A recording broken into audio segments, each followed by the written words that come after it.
Ертек, ертек, ерте екен, ешкі жүні бүрте екен. Қырғауыл жүні қызыл екен, құйрығының жүні ұзын екен. Мұзға тайып жығылып, жамбасын сындырған екен. Сол уақытта Құдай тағала сонда мұздан сұрады. Мұз, сен неден күшті болдың? Мен күшті болсам, күн өзі жарқырап шыққаннан құрмыс едім. Күн, сен неден күшті болдың? Мен күшті болсам, бетімді бұлт басар ма еді? Бұлт, сен неден күшті болдың? Мен күшті болсам, жаусаннан басын көгертпес едім. Жусан, сен неден күшті болдың?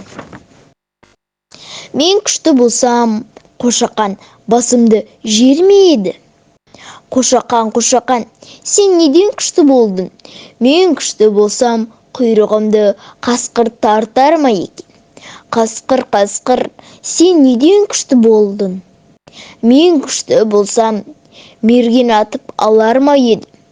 Мерген, сен неден күшті болдың? Мен күшті болсам, мылтығымның бауын тышқан қияр ма еді? Тышқан, сен неден күшті болдың?